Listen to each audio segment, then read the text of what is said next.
Good morning dear student. આજે આપણે 15મું chapter ચાલુ કરવાના છીએ. 15મું ચેપ્ટર એટલે કે પોલિમર, જેના વિશે આપણે ભણવાનું છે. ઓકે, તો હવે આપણે પોલિમર કોને કહેવાય, તો પહેલાં આપણે એ શીખીશું કે પોલિમર કોને કહેવાય, એમાં આવતા મોનોમર કોને કહેવાય. એ મોનોમર એક પ્રકારના હોય કે જુદા જુદા પ્રકારના હોય. પોલિમરાઇઝેશન પ્રક્રિયા શીખવાની છે, પોલિમરનું વર્ગીકરણ શીખવાનું છે, કેટલા પ્રકારના પોલિમર હોઈ શકે, એ આપણને ક્યાં ક્યાં ઉપયોગી છે, તો આપણે આ બધું શીખવાનું છે. ઓકે, તો સ્ટાર્ટિંગમાં પહેલાં પોલિમરમાં આપણને શરૂઆતમાં એનો ઉપયોગ ક્યાં ક્યાં થાય છે એ આપેલું છે. તો ચલો આપણી ટેક્સ્ટબુકમાં તમે જોઈ શકો છો કે આપણે શરૂઆતમાં એનો ઉપયોગ આપ્યો છે કે પોલિમરનો ઉપયોગ પ્લાસ્ટિક બનાવવામાં, બાલદી બનાવવામાં, કપ બનાવવામાં, રકાબી બનાવવામાં, બાળકોના રમકડા, પેકિંગ કરવાની થેલીઓ, સંશ્લેષિત કાપડ પદાર્થો, ઓટોમોબાઈલના ટાયર, ગિયર, સીલ તથા વિદ્યુતી વીજરોધક પદાર્થો અને મશીનના ભાગોને આપણા રોજિંદા જીવનમાં ઔદ્યોગિક ક્ષેત્રે ક્રાંતિ આણી છે. એટલે આ બધી જગ્યાઓમાં પોલિમરની ઉપયોગિતા લખેલી છે.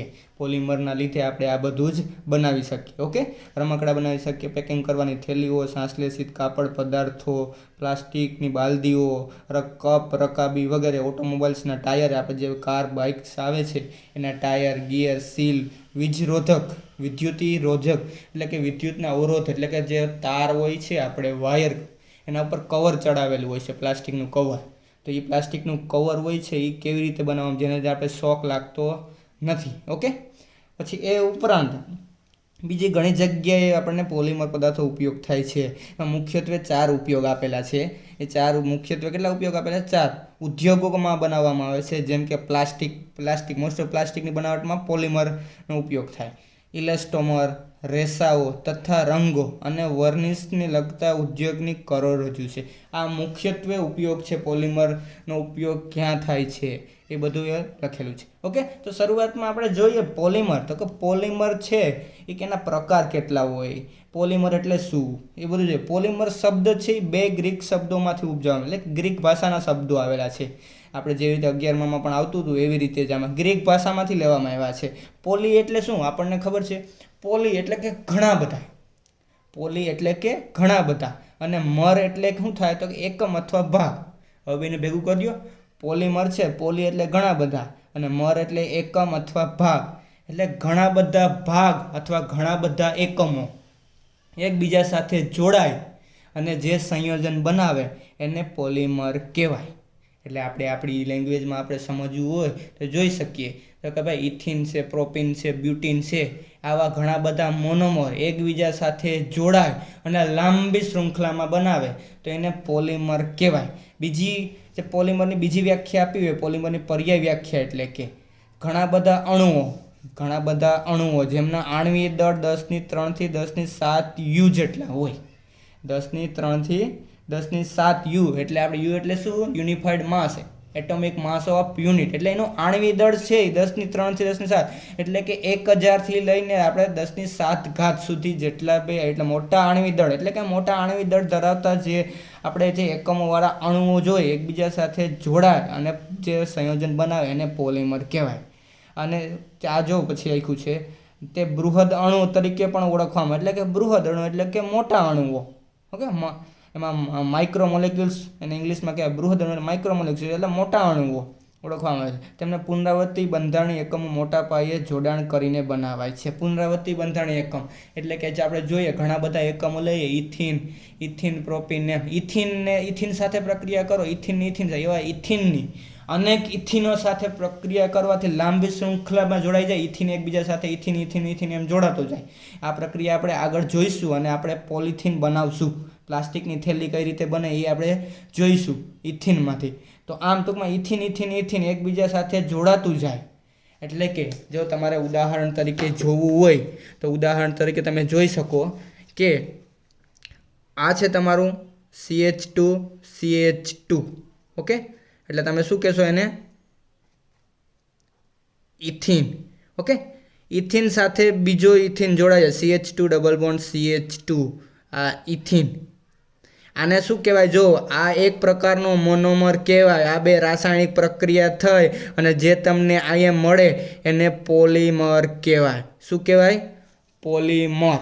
ઓકે, એટલે ઇથિન સાથે ઇથિન જોડે પછી જે રાસાયણિક પ્રક્રિયા થાય ને આને શું કહેવાય? જે સ્ટાર્ટિંગમાં આપણે પ્રક્રિયક લીધો હોય એને મોનોમર કહેવાય. આ મોનોમર છે, આ પણ મોનોમર છે. હવે તમે જોઈ શકો છો કે આ તમારો મોનોમર ઇથિન છે, આ પણ મોનોમર ઇથિન છે. એટલે બે એક જ પ્રકારના મોનોમર, આવા અસંખ્ય મોનોમર જોડાય અને જે આપણને નિપજ મળે એને પોલીમર કહેવાય. એક જ પ્રકારના પણ હોઈ શકે અને આ ઇથિન છે તો અહીં પ્રોપેન પણ હોઈ શકે, બ્યુટેન પણ હોઈ શકે. એટલે પછી આ જે રાસાયણિક પ્રક્રિયા અહીંયા થાય એની સાથે પાછો ઇથિન પ્રક્રિયા કરે, પછી અહીંયા પાછો ઇથિન પ્રક્રિયા કરે. એવી રીતે રાસાયણિક પ્રક્રિયાથી જે અને અલગ અલગ સંયોજનો બનાવવામાં આવે એને પોલીમર કહેવામાં આવે. ખબર પડી કે મોનોમર કોને કહેવાય? જે આપણે રાસાયણિક પ્રક્રિયા દરમિયાન ઉપયોગમાં લેવામાં આવેલો પ્રક્રિયક હોય એને જુદા જુદા પણ હોઈ શકે અને એક સરખા પણ હોઈ શકે, તેને મોનોમર કહેવામાં. આવા અલગ અલગ જુદા જુદા અણુઓ એકબીજા સાથે જોડાઈને મોટો અણુ બનાવે જેને માઇક્રોમોલેક્યુલ્સ અથવા બૃહદ અણુ પણ કહેવામાં આવે છે. ઓકે, પછી તમે જો તો એ પુનરાવર્તન થતો જ રહે.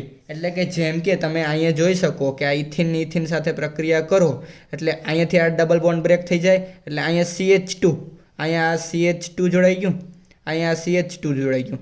હવે આ બેની એક એક સંયોજકતા બાકી છે. ઓકે, આ બેની એક એક સંયોજકતા બાકી છે. એની સાથે જો પાછી ઇથિનની પ્રક્રિયા કરવામાં આવે CH2 ડબલ બોન્ડ CH2 તો તમને અહીંયા નિપજ તરીકે શું મળશે? તો કે આ CH2, આ CH2, CH2, CH2 એની સાથે પાછું કોણ જોડાઈ જાય? અહીંયાથી આ બોન્ડ બ્રેક થાય અને આ CH2, CH2. હવે તમે જોઈ શકો છો બધી જગ્યાએ આ CH2, CH2 વારંવાર પુનરાવર્તન પામે છે.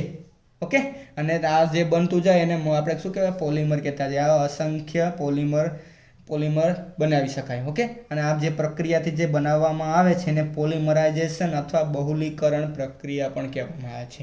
Okay, done. આ થયું આપણું પ્રસ્તાવનામાં કે ભાઈ કોને પોલીમર કહેવાય. પોલીમર શબ્દ ક્યાંથી આવ્યો? ગ્રીક ભાષા ઉપરથી. પોલી એટલે ઘણા બધા અને મર એટલે એકમ અથવા ભાગ. કહીએ તો કે બીજી ભાષામાં આપણે કેવું જોઈએ તો આપણે કહી શકીએ કે આપણે અસંખ્ય મોનોમર અથવા બે કે બે કરતાં વધારે મોનોમર એકબીજા સાથે જોડાય અને જે સંયોજન બનાવે તેને પોલીમર કહેવાય. બીજી ભાષામાં કહેવાય તો મોટા આણ્વિક દળ ધરાવતા અણુઓ એકબીજા સાથે જોડાય અને બૃહદ અણુ બનાવે જેને પોલીમર કહેવાય. ઓકે, હવે ચલો આગળ આપણે જોવા જઈએ તો પોલીમરનું વર્ગીકરણ. આપણે શું જોવાનું છે? તો કે પોલીમરનું વર્ગીકરણ. તો કે પોલીમરનું વર્ગીકરણ.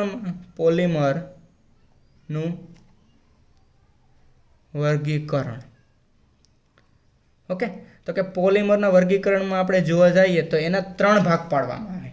કઈ રીતે? તો કે એના 3 ભાગ પાડવામાં આવે. તેમાં પહેલો ભાગ તો કે તમે કહી શકો કુદરતી પોલીમર. ઓકે, કુદરતી પોલીમર, સંશ્લેષિત પોલીમર, સંશ્લેષિત પોલીમર અને ત્યાર પછી અર્ધ સંશ્લેષિત પોલીમર. ઓકે, આ છે એના પ્રકાર. આ 3 પ્રકાર છે. તો પહેલાં આપણે 3 પ્રકાર વિશે પોલીમરનું વર્ગીકરણ છે તો આપણે જે 3 રીતે કુદરતી પોલીમર, સંશ્લેષિત પોલીમર અને અર્ધ સંશ્લેષિત પોલીમર. કુદરતી પોલીમર કોને કહેવાય? તો કે કુદરતી પોલીમર છે આ પોલીમર વનસ્પતિ અથવા પ્રાણીઓમાંથી મળી આવે. વનસ્પતિ અથવા પ્રાણીઓમાંથી આપણે કુદરતી રીતે મળી આવે તો એને આપણે શું કહીએ? કુદરતી પોલીમર. વનસ્પતિ અથવા પ્રાણીઓમાંથી મળી આવે. કેમાંથી? વનસ્પતિ અથવા પ્રાણીઓમાંથી. ઓકે, તો એના ઉદાહરણ તરીકે આપણે શું લઈ શકીએ? તો કે પ્રોટીન વનસ્પતિ અથવા પ્રાણીઓમાંથી મળી આવે, સેલ્યુલોઝ, ત્યાર પછી છે તો કે સ્ટાર્ચ, કેટલાક રેઝિન એટલે કે પ્રોટીન છે, સેલ્યુલોઝ છે, સ્ટાર્ચ છે કે કેટલાક રેઝિન છે તથા રબર, જે આ બધું કુદરતમાંથી મળી આવે, પ્રાણીઓ અથવા વનસ્પતિમાંથી મળી આવે છે તો તેને કુદરતી પોલીમર કહેવામાં આવે છે. ઓકે, આ થયું કુદરતી પોલીમર. પછી જોવા જઈએ તો કે સંશ્લેષિત પોલીમર કોને કહેવાય? તો કે રોજિંદા જીવનમાં આપણે સંશ્લેષિત એટલે આપણે જે બનાવે માનવ સર્જિત, રોજિંદા જીવનમાં જે આપણે વપરાતા પોલિમરો છે જેને આપણે પ્રયોગશાળામાં બનાવવામાં આવે, ઉદ્યોગોમાં બનાવવામાં આવે, તો આ ઘણી રીતે સંશ્લેષિત પોલિમર બનાવી શકાય, જેવા કે પ્લાસ્ટિક છે, પોલિથીન એટલે કે પ્લાસ્ટિક અને શું પોલિથીન, આપણે જે પ્લાસ્ટિકની થેલી પોલિથીન, ઓકે, એની બનાવટ આપણે જોવાની છે. પ્લાસ્ટિકની એટલે પોલિથીન, સંશ્લેષિત રેસા એટલે કે નાયલોન 66, બ્યુના એસ વગેરે. ઓકે, આ નાયલોન 66 આ આપણે ભણવાનું છે. આ શું છે કે એવું કહેશો કે સાહેબ ક્યાં નાયલોન 66 શું, તે આપણે આગળ આવશે. નાયલોન 66 આ રેસા છે એક પ્રકારના. ઓકે, સંશ્લેષિત રેસા એટલે કે આપણે એને બનાવ્યા છે. અને સંશ્લેષિત રબર એટલે કે બ્યુના એસ. ઓકે, આ બધા છે એ સંશ્લેષિત પોલિમરના ઉદાહરણ છે. ઓકે, ત્યાર પછી આપણે જોવા જઈએ તો અર્ધ સંશ્લેષિત પોલિમર કોને કહેવાય? ચલો આપણે પહેલા કુદરતી એટલે આપણે એને શું કહી શકીએ? આપણે કુદરતી આપણે વાત કરીએ, કુદરતમાંથી મળી આવતા સંશ્લેષિત પોલિમર છે એને આપણે બનાવીએ. અર્ધ સંશ્લેષિત પોલિમર કોને કહેવાય? તો કે આપણને કુદરતમાંથી થોડું મળી આવે ને થોડું આપણે એને બનાવીએ તો એને અર્ધ સંશ્લેષિત પોલિમર કહેવાય. જેવા કે સેલ્યુલોઝના વ્યુત્પન્નો. કોના? તો કે સેલ્યુલોઝના વ્યુત્પન્નો. સેલ્યુલોઝના વ્યુત્પન્નો જેવા કે સેલ્યુલોઝ એસિટેટ એટલે કે રેયોન અથવા સેલ્યુલોઝ નાઇટ્રેટ વગેરે આ વર્ગના સામાન્ય ઉદાહરણ છે. બે ઉદાહરણ યાદ રાખવાના હો, સેલ્યુલોઝ એસિટેટ અને સેલ્યુલોઝ નાઇટ્રેટ. આ બે અર્ધ સંશ્લેષિત પોલિમરના ઉદાહરણ છે. ઓકે, તો તમને એક્ઝામમાં કદાચ એવું 2 માર્ક્સમાં પૂછી શકે પોલિમરનું વર્ગીકરણ સમજાવો, તો પોલિમરનું વર્ગીકરણ 3 ભાગમાં પાડવામાં આવે: કુદરતી પોલિમર, સંશ્લેષિત પોલિમર અને અર્ધ સંશ્લેષિત પોલિમર. પહેલું જોઈએ તો કુદરતી પોલિમર કોને કહેવાય? તો કુદરતમાંથી મળી આવતા પોલિમર એટલે કે આપણને પ્રાણીઓ કે વનસ્પતિમાંથી મળી આવતા પોલિમરોને આપણે કુદરતી પોલિમર કહેવાય. જેવા કે પ્રોટીન, સેલ્યુલોઝ, સ્ટાર્ચ, રેઝિન અને કુદરતી રબર જે આપણને કુદરતમાંથી મળી આવે છે તેને કુદરતી પોલિમર કહેવાય. સંશ્લેષિત પોલિમર એટલે કે રોજિંદા જીવનમાં આપણે જે વધારે પડતા પોલિમરનો ઉપયોગ થાય જેને આપણે ઉદ્યોગોમાં કે અથવા પ્રયોગશાળામાં પ્રયોગ કરીને બનાવવામાં આવે છે એવા જુદા જુદા સંશ્લેષિત પોલિમરો જેવા કે plastic, polythene, nylon 66, nylon S. Okay, આ સંશ્લેષિત રેસા અને સંશ્લેષિત રબર છે. આ બ્યુના એસ છે ને એ રબર, સંશ્લેષિત એ રબરનો એક પ્રકાર છે અને આ એક રેસા એટલે કે દોરાનો પ્રકાર છે. ઓકે, તો એને આપણે સંશ્લેષિત પોલિમર. અર્ધ સંશ્લેષિત પોલિમર એ સેલ્યુલોઝના વ્યુત્પન્નો છે. સેલ્યુલોઝના 2 વ્યુત્પન્ન ઉદાહરણ તરીકે આપણે આપેલા છે, સેલ્યુલોઝ એસિટેટ અને સેલ્યુલોઝ નાઇટ્રેટ. આ 2 અર્ધ સંશ્લેષિત પોલિમરના ઉદાહરણ છે. Okay, done. અહીંયા સુધી પેલું છે. હવે પછી આપણે જોવાનું છે પોલિમરાઇઝેશન પ્રક્રિયાના પ્રકાર જોવાના છે. તો કે પોલિમરાઇઝેશન પ્રક્રિયાના પ્રકાર. તો કે પોલિમરાઇઝેશન પ્રક્રિયાના પ્રકાર છે 2. પોલિમરાઇઝેશન પ્રક્રિયાના પ્રકાર. તો પોલિમરાઇઝેશન પ્રક્રિયાના પ્રકાર છે 2 પ્રકાર છે. કેટલા પ્રકાર છે? 2 પ્રકાર. ઓકે, આ 2 પ્રકાર છે. 2 પ્રકારમાં પહેલો પ્રકાર આપણે જોઈએ તો પહેલા પ્રકારના 2 પાછા એને ટૂંકમાં અથવામાં પણ કહી શકે. પહેલો પ્રકાર એટલે કે યોગશીલ પોલિમર એટલે પ્રક્રિયાના પોલિમરાઇઝેશન પ્રક્રિયાના પ્રકાર આપણે જોવાના છે. પોલિમરાઇઝેશન પ્રક્રિયાના યોગશીલ કહેવાય એને. પોલિમરાઇઝેશન પ્રક્રિયાના 2 મુખ્ય પ્રકાર છે. કોના પ્રકાર? તો કે પોલિમરાઇઝેશન પ્રક્રિયાના. પોલિમરાઇઝેશનના પ્રકારો. એમાં પહેલો યોગશીલ પોલિમરાઇઝેશન અથવા એને શૃંખલા પોલિમરાઇઝેશન પણ કહેવામાં આવે છે. શૃંખલા પોલિમર, આપણે શૃંખલા પોલિમરાઇઝેશન પ્રક્રિયા, શૃંખલા પોલિમરાઇઝેશન, શૃંખલા વૃદ્ધિ. ઓકે, આ થયું. અથવા બીજો પ્રકાર છે એનો આપણે સંઘનન પોલિમરાઇઝેશન અથવા તબક્કા વૃદ્ધિ પોલિમરાઇઝેશન. ઓકે, પોલિમરાઇઝેશનના કેટલા પ્રકાર? તો કે બે. એક યોગશીલ, બે પ્રકારો તો કે યોગશીલ પોલિમરાઇઝેશન કહેવાય અથવા એને શૃંખલા પોલિમરાઇઝેશન પણ કહેવાય. બીજું સંઘનન પોલિમરાઇઝેશન પણ કહી શકીએ આપણે, અને એને તબક્કા વૃદ્ધિ પોલિમરાઇઝેશન પણ કહેવામાં આવે છે. ઓકે, તો એમાં આપણે પહેલું ભણવાનું છે યોગશીલ પોલિમરાઇઝેશનની ક્રિયાવિધિ, અથવા આપણે જોઈએ તો પહેલાં યોગશીલ પોલિમરાઇઝેશન અથવા શૃંખલા વૃદ્ધિ પોલિમરાઇઝેશન કોને કહેવાય, તો આપણે એ જોવાનું છે. ઓકે, તો પહેલાં આપણે જોઈ શકીએ કે શૃંખલા વૃદ્ધિ પોલિમરાઇઝેશન કોને કહેવામાં આવે છે. ઓકે, શૃંખલા વૃદ્ધિ અથવા આપણે એને યોગશીલ પણ કહી શકીએ છીએ. શૃંખલા વૃદ્ધિ અથવા યોગશીલ.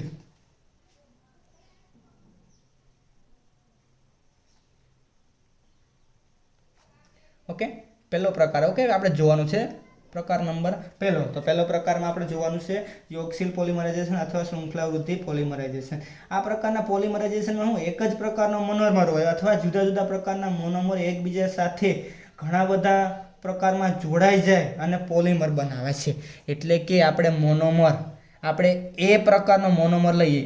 આ કયો પ્રકારનો? એ પ્રકારનો મોનોમર પ્લસ બીજો એ પ્રકારનો પ્લસ ત્રીજો એ પ્રકારનો પ્લસ ચોથો એ પ્રકારનો. આ અસંખ્ય મોનોમર એક સરખા જ છે જો એ અને જે સંયોજન બનાવે એને આપણે કહી શકીએ યોગશીલ પોલિમરાઇઝેશન અથવા શૃંખલા વૃદ્ધિ પોલિમરાઇઝેશન. અથવા એ પ્રકારનો પોલિમર બી પ્રકારનો સી પ્રકારનો પ્લસ એ પ્લસ બી પ્લસ સી, એટલે કે ત્રણ જુદા જુદા મોનોમરો છે અને આ શું બનાવે છે? પોલિમર. તો ત્રણ જુદા જુદા પ્રકારના મોનોમર એકબીજા સાથે જોડાય અને રાસાયણિક પ્રક્રિયા એટલે શૃંખલા વૃદ્ધિ અથવા યોગશીલ પોલિમરાઇઝેશનથી આપણને પોલિમર મળે છે.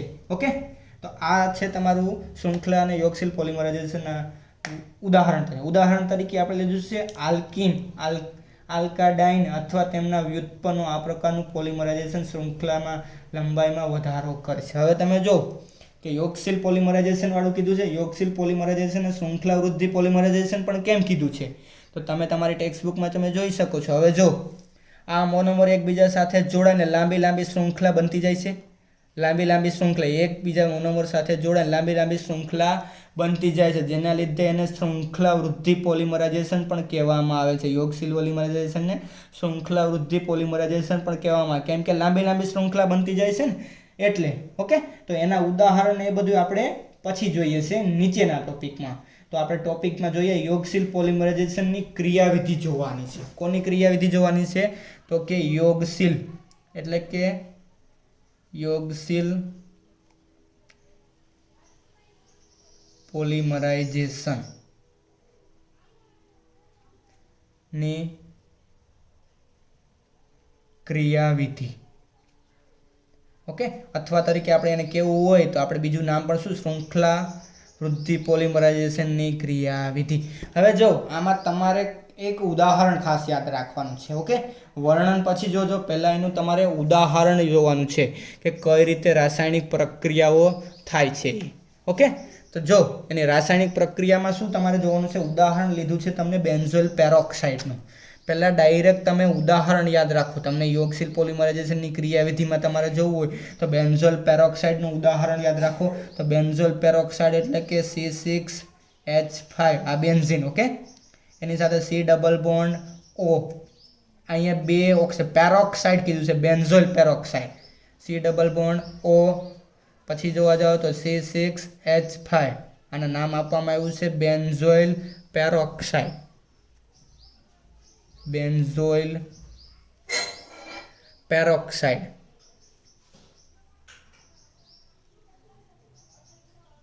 ઓકે, તો બેન્ઝોઇલ પેરોક્સાઇડ તમે લીધો. જો તમારે આનું આખું સ્ટ્રક્ચર તમારે ડ્રો કરવું હોય તો એ સ્ટ્રક્ચર કઈ રીતે આવી શકે તો આપણે એ પણ જોઈ શકીએ કે આ એક બેન્ઝીન છે, આ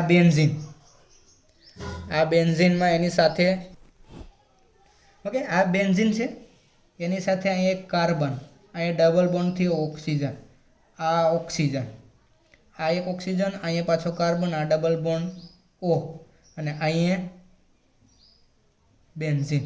ઓકે, આ યાદ રાખવાનું. બેન્ઝોલ પેરોક્સાઇડનું તમને સ્ટ્રક્ચર પણ પૂછી શકે. પેરોક્સાઇડ એટલે શું? તમે 11માં શીખ્યા છો એ પ્રમાણે ડબલ બોન્ડ. આ જો ઓક્સિજન સાથે ઓક્સિજન જોડાયેલું હોય તો એને પેરોક્સાઇડ કહેવાય. H2O2 ઉદાહરણ તરીકે આપણે હાઇડ્રોજન પેરોક્સાઇડ વાળું આપણે 11માં ભણ્યા હતા એના જેવું જ. ઓકે, તો આ ઓક્સિજન સાથે ઓક્સિજન એટલે કે બે ઓક્સિજન કન્ટિન્યુ જોડાયેલા હોય તેને પેરોક્સાઇડ કહેવાય. અને આ આટલું છે બેન્ઝીન વાળું, એને શું કહેવાય? બેન્ઝોઇલ. તો તમારી પાસે બેન્ઝોઇલ પેરોક્સાઇડ. ઓકે, તો હવે આપણે રાસાયણિક પ્રક્રિયા કરીએ તો આની રાસાયણિક પ્રક્રિયા દરમિયાન જો આપણે અહીંયા રાસાયણિક પ્રક્રિયા કરો, આપણે બેન્ઝીન વાળું જ કરીએ જેથી તમને સમજાય વધારે. ઓકે, ઉપરવાળું તમે લખો તમારી ટેક્સ્ટ બુકમાં આવ્યું તો પણ વાંધો નહીં. હવે એમાં શું થશે? અહીંયાથી આ બોન્ડ તૂટશે. બ્રેક ક્યાંથી થશે? આ બોન્ડ તૂટે. ઓકે, એ બોન્ડ તૂટશે એટલે તમને અહીંયા શું મળશે? આ એક બેન્ઝીન તો હતું, આ બધું શું હતું? C ડબલ બોન્ડ O, આ O. અહીંયાથી બોન્ડ તૂટે એવું ને એવું સ્ટ્રક્ચર બીજું અહીંયા તમને જોવા મળે. ઓકે, એવું ને એવું structure C double bond O. કહેવાનો મતલબ આ એક અને આ બે, એટલે એ આપણે તમને રાસાયણિક પ્રક્રિયા દે ને અહીંથી બોન્ડ તૂટે તો તમે અહીં શું લખી શકો? 2C6H5 C double bond O આવી રીતે લખેલું છે તમારી ટેક્સ્ટ બુકમાં. ઓકે, જે ખરેખર આ એક અને આ એક એટલે આ બે. ઓકે, થઈ ગયું. આ થયું તમારું રાસાયણિક પ્રક્રિયા દરમિયાન મધ્યસ્થ નિપજ. એના પછી શું થાય? પછી આ CO2 અહીંયાથી દૂર થઈ જાય, બધી જ બે જગ્યાએથી CO2 દૂર થઈ જાય એટલે રાસાયણિક પ્રક્રિયા દરમિયાન તમને અહીંયા શું મળશે? તો કે ખાલી બેન્ઝીન વધશે. ખાલી બેન્ઝીન. ઓકે, અહીંયા પણ આ બેન્ઝીન એટલે બે બેન્ઝીન વધ્યા, બેન ભેગા કરતા. ઓકે, આ અહીંયા તમે CO2 પ્લસ CO2 લખી નાખો એટલે તમારે દૂર થઈ ગયો, અથવા પ્લસ લખવું ન હોય તો અહીંયા માઇનસ કરીને લખી શકો. હવે જુઓ અહીંયાથી જે આ CO2 દૂર થયું, અહીંયાથી CO2 દૂર થયું એટલે 2CO2 આપણે લખ્યું, 2 CO2 અને બે બેન્ઝીન. હવે જે અહીંયાથી દૂર થયું તો ન્યા કાંઈ જોડાયેલું ના હોય, ન્યા સંયોજકતા બાકી છે એટલે કે એને આપણે લખવામાં કેમ આવે? C6H5 અને આ ડોટનો મતલબ શું થાય? આ 1 2 3 4 ને 5 હાઇડ્રોજન આવી ગયા છે. અહીંયા કાંઈ જોડાયેલું નથી. જ્યાંથી CO2 દૂર થયો એ સંયોજકતા ખાલી ને ખાલી જ છે. ઓકે, એટલે એ ખરેખર એક કાર્બન ઉપર ડોટ છે. મેં અહીંયા એવા ડોટ લખ્યું અહીંયાથી, પણ એ કાર્બનની આ કાર્બનની સંયોજકતા હજી ખાલી ને ખાલી જ છે. ઓકે, આ જે થયું એને શું કહેવામાં આવે છે? ફિનાઇલ મુક્ત મૂલક.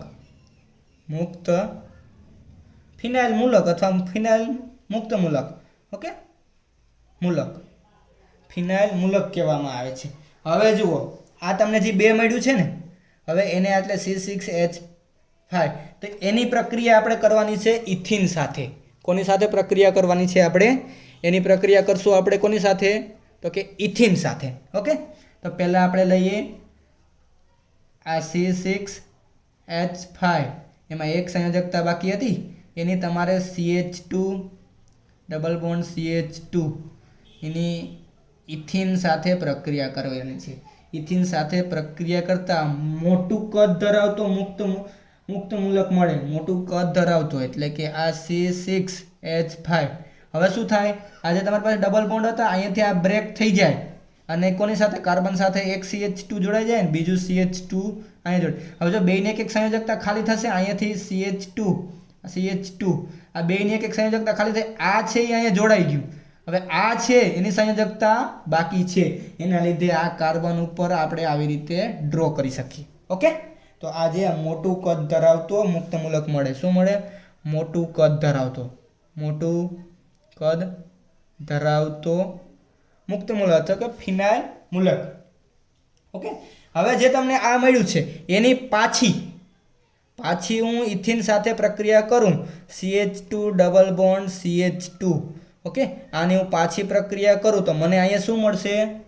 તો કે C6H5 CH2.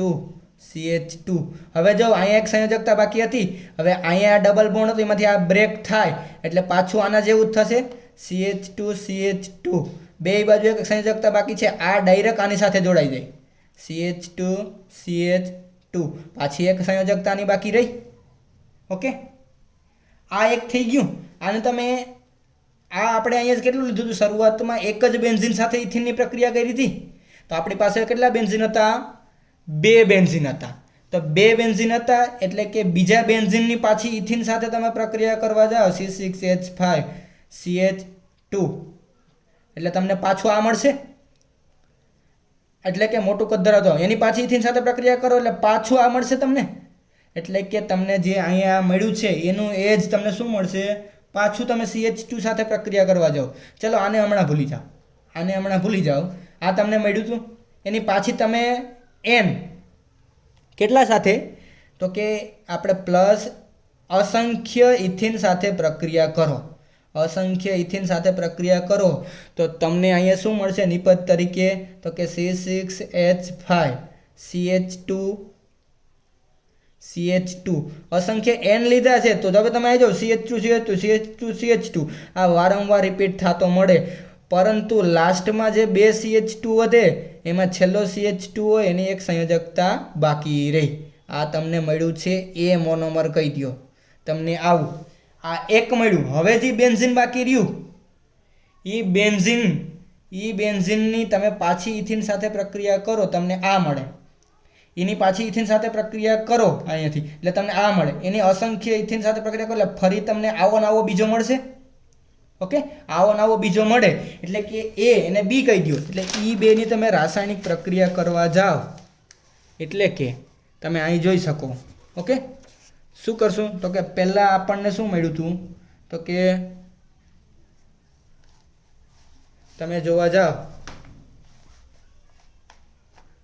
ઓકે, આ C6H5 આ CH2 N CH2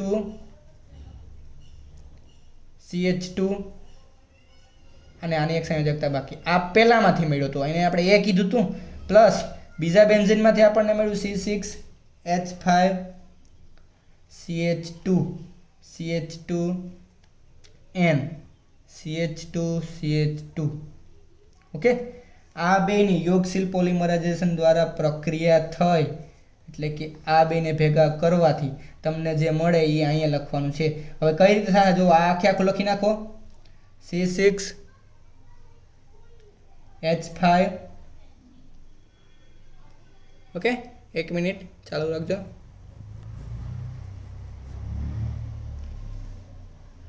C6H5 CH2 N CH2 હવે આની બાકી હતી એક સંયોજકતાની બાકી. એ બે એકબીજા સાથે જોડાઈ જાય એટલે અહીંયાથી પાછું CH2 આ CH2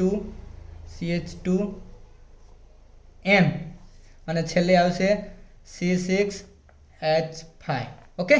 અને જે આ એકબીજા સાથે જોડાઈ ગયું એને જે સંયોજન મળ્યું એને આપણે પોલિથીન કહેવામાં આવે છે. શું કહેવાય? પોલિથીન, પ્લાસ્ટિકની થેલી. ઓકે, તો શરૂઆતમાં આપણે શું કર્યું?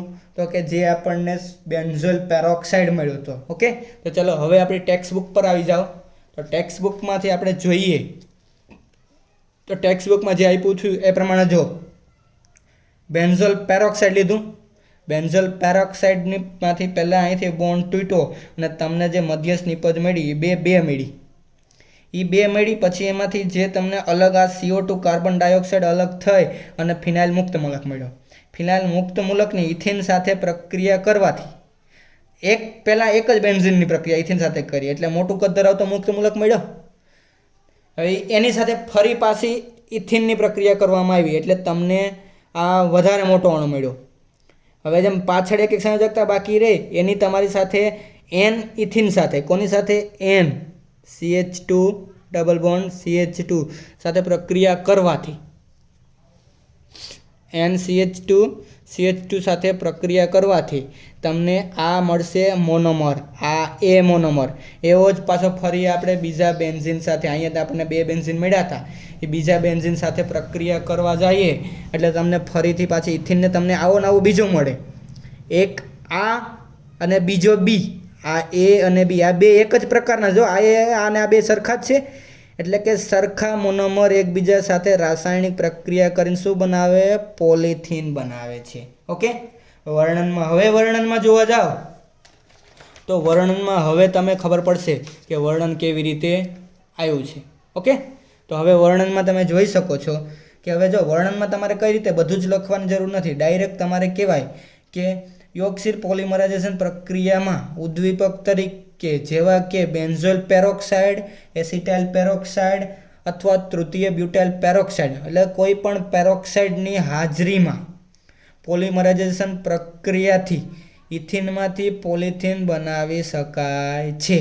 ઓકે, તો આ પ્રક્રિયા દરમિયાન શરૂઆતમાં શું થાય તો કે જે તમે શરૂઆતમાં ઉદ્દીપક યુઝ કર્યો, ઉપયોગમાં ઉદ્દીપક લીધો, હવે એ બેન્ઝોઇલ પેરોક્સાઇડ હોય, એસિટાઇલ પેરોક્સાઇડ હોય અથવા તૃતીય બ્યુટાઇલ પેરોક્સાઇડ જે પણ લ્યો, આપણે અહીંયા કયો લીધો છે તો કે બેન્ઝોઇલ પેરોક્સાઇડ લીધો છે ને, આપણે આ બેન્ઝોઇલ પેરોક્સાઇડ લીધો છે. આ બેન્ઝોઇલ પેરોક્સાઇડ શરૂઆતમાં પ્રક્રિયક સાથે જ્યાં તમે ઉદ્દીપક લીધો છે ને એ ઉદ્દીપક કાર્ય કરે, એટલે કે જે તમે ઉદ્દીપક લ્યો બેન્ઝોઇલ પેરોક્સાઇડ આ પોતાની રીતે જ કાર્ય કરવા વર્ગી જાય ને એ પોતે તૂટી જાય. એ પેરોક્સાઇડ તૂટે અને 2 અણુ મળે આપણને બેન્ઝોઇલના. એ બેન્ઝોઇલના 2 અણુમાંથી પાછો કાર્બન ડાયોક્સાઇડ દૂર થઈને આપણને ફિનાઇલ મુક્ત મૂલક મળે 2. એ ફિનાઇલ મુક્ત મૂલકમાંથી હવે શું કરશે? એક ફિનાઇલ એટલે એક બેન્ઝીન સાથે ઇથિન, એટલે ઇથિનના અસંખ્ય અણુ હોય, એ એક બેન્ઝીન છે એ પહેલાં ઇથિન સાથે પ્રક્રિયા કરી અને મોટું કદ ધરાવતો આની સાથે જોડાઈ જાય અને બને, એટલે છેલ્લે જે છેડો વધે એ બીજા ઇથિન સાથે પ્રક્રિયા કરે. અહીંયા જોઈ શકો જે છેડો વધે છે એ છેડો બીજા ઇથિન સાથે પ્રક્રિયા કરી અને પાછો જોડાઈ જાય. આ જો અહીં જોડાઈ ગયું, હવે એનો છેડો પણ પાછો ખુલ્લો જ રહેશે. એનો છેડો જે ખુલ્લો રહે એ વધારાના ઇથિન સાથે પ્રક્રિયા કરી અને પાછો જોડાઈ જાય. ઓકે, અને એવા અસંખ્ય ઇથિન ધરાવતો આપણને મોનોમર મળે. એ અસંખ્ય ઇથિન ધરાવતો મોનોમર એવો જ આપણે અહીંયા જોઈએ તો બીજો બેન્ઝીન હતો આપણી પાસે, એ બીજા બેન્ઝીન સાથે પાછો ઇથિન પ્રક્રિયા કરીને મોટું કદ ધરાવતો એમ બીજો આપણે મોનોમર મળે બી. આવો એ અને બી, પણ આપણે એમ એ અને બી નો કે એ અને એ એટલે એક સરખા મોનોમર ધરાવતા 2 અણુઓ, મોટા અણુઓ એકબીજા સાથે જોડાય અને જે અણુ બનાવે એને આપણે પોલિથીન એટલે કે પોલિમર કહેવાય. ઓકે, તમને એક્ઝામમાં કદાચ એવું પૂછવામાં આવે યોગશીલ પોલિમરાઇઝેશન પ્રક્રિયા ક્રિયાવિધિ દ્વારા સમજાવો તો બેન્ઝોઇલ પેરોક્સાઇડમાંથી પોલિથીન બનવાની પ્રક્રિયા લખવાની, આખી આ પ્રક્રિયા લખી અને અહીંયા સુધી. ઓકે, તો તમને આ 3 માર્ક્સમાં પૂછાઈ શકે. ઓકે, અને મોસ્ટ ઇમ્પોર્ટન્ટ અથવા તમને એવું કહેવામાં આવે કે પોલિથીનની બનાવટ સમજાવો તો પણ તમારે એ ઉદાહરણ લખવાનું આખું અહીંયાથી અહીંયા સુધી. પોલિથીનનું કે 2 માર્ક્સમાં ખાલી રાસાયણિક પ્રક્રિયા, તો અહીંયાથી આટલું લખો તો પણ ચાલે. ઓકે, પોલિથીનમાં એક જ પ્રકારના મોનોમર છે, આ એ અને આ બી કીધું છે, પણ આપણે શું કહેવાનું એ અને એ પ્રકારના જ મોનોમર જોડાઈ ગયેલા છે. ઓકે, અને જે મોનોમર જોડાઈને પોલિથીન બનાવે છે. ઓકે, પછી આપણે કદાચ બીજી રીતે પૂછવામાં આવે કે શૃંખલા પોલિમરાઇઝેશન પ્રક્રિયાની ક્રિયાવિધિ ઉદાહરણ સાથે સમજાવો તો પણ આ લખવાનું. ઓકે, એના પછીનો આપણે એક નાનો એવો ટોપિક છે જેના વિશે આપણે ડિસ્કસ કરી લઈએ. ઓકે, તો કે સમપોલિમર અને સહપોલિમર. જો અહીંયા છે સમપોલિમર અને સહપોલિમર. તો કે સમપોલિમર કોને કહેવાય અને સહપોલિમર કોને કહેવાય, તમને આ પણ 2 માર્ક્સમાં પૂછાઈ શકે. ઓકે, તો કે આપણે જોવા જઈએ તો કે સમપોલિમર પહેલા જોઈએ. સમપોલિમર બીજું કયું છે તો કે સહપોલિમર. એને ઇંગ્લિશમાં કેવું હોય તો આને તમે હોમોપોલિમર કહી શકો,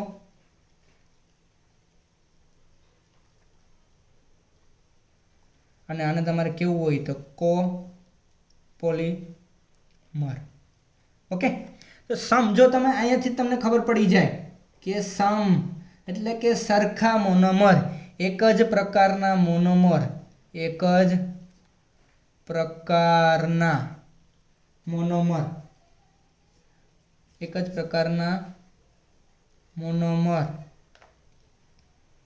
એકબીજા સાથે અથવા એક જ પ્રકારના મોનોમરની સ્પીચીસ એકબીજા સાથે જોડાઈને યોગશીલ પોલિમરાઇઝેશન પ્રક્રિયા દ્વારા જે પોલિમર બનાવે એને આપણે સમપોલિમર કહેવાય. એક જ પ્રકારના મોનોમર એકબીજા સાથે યોગશીલ પ્રક્રિયા દ્વારા જોડાઈને જે પોલિમર બનાવે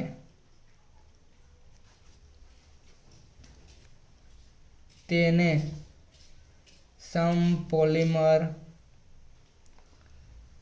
કહેવામાં આવે છે. ઓકે, એવી જ રીતે તમે જોવા જાઓ તો સહપોલિમર કોને કહેવામાં આવે? તો એક જ પ્રકારના નહીં, તો કે જુદા જુદા પ્રકારના, જુદા જુદા પ્રકારના બે અથવા બે કરતાં વધારે, બે અથવા બે કરતાં વધારે મોનોમર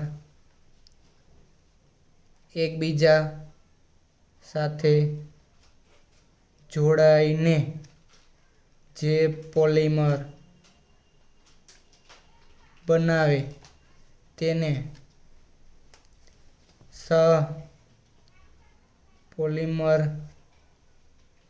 કહેવામાં આવે છે. એટલે કે કોપોલિમર અને ઉપરવાળું હોમોપોલિમર. ઓકે, તો જોઈ શકો છો તમારી ટેક્સ્ટ બુકમાં પણ. હવે એના ઉદાહરણ આપણે જોવાના છે. ઉપર વાત કરી પોલિથીનની. પોલિથીન છે એ સમપોલિમરનું ઉદાહરણ છે. કેમ?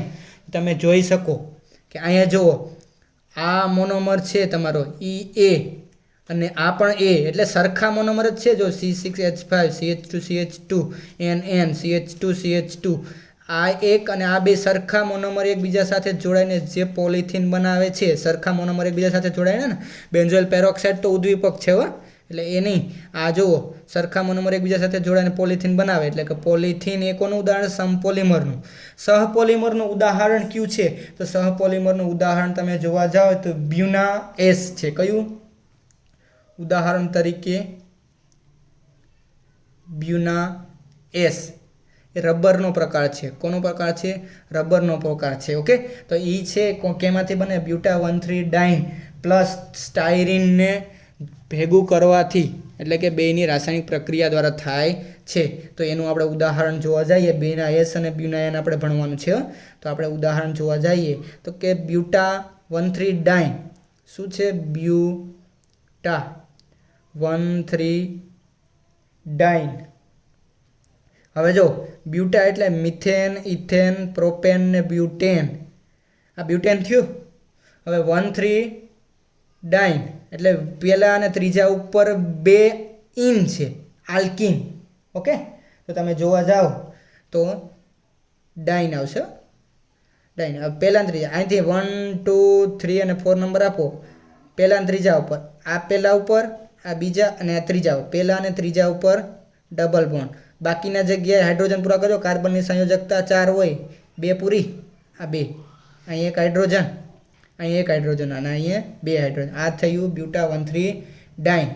પ્લસ એની આપણે સ્ટાયરીન સાથે, સ્ટાયરીન છે તો એને સ્ટાયરીનનું સ્ટ્રક્ચર તમને આખું ડ્રો કરી દઉં તો એ બેન્ઝીન ઉપર CH ડબલ બોન્ડ CH2 હોય તો એને કહેવાય સ્ટાયરીન. શું કહેવાય? સ્ટાયરીન. ઓકે, તમારે કદાચ લખવું C6H5, આ 6 કાર્બન અને 1, 2, 3, 4 અને 5 હાઇડ્રોજન, C6H5CH2. એની તમારે યોગશીલ પોલિમરાઇઝેશન પ્રક્રિયા દ્વારા. હવે જુઓ, અહીંયાથી શું હતું? આ CH2, ICH, અહીંયા CH, અહીંયા CH2. હવે જુઓ, અહીંયા જે 2 બોન્ડ હતા ને, આ બોન્ડ બ્રેક થશે ને આ પણ થશે, એટલે અહીંયાથી બોન્ડ તૂટ્યો. ઓકે, અને એટલે ચારેય પાસેથી તૂટશે ને, બધી જગ્યાએ એક એક બોન્ડ તૂટશે.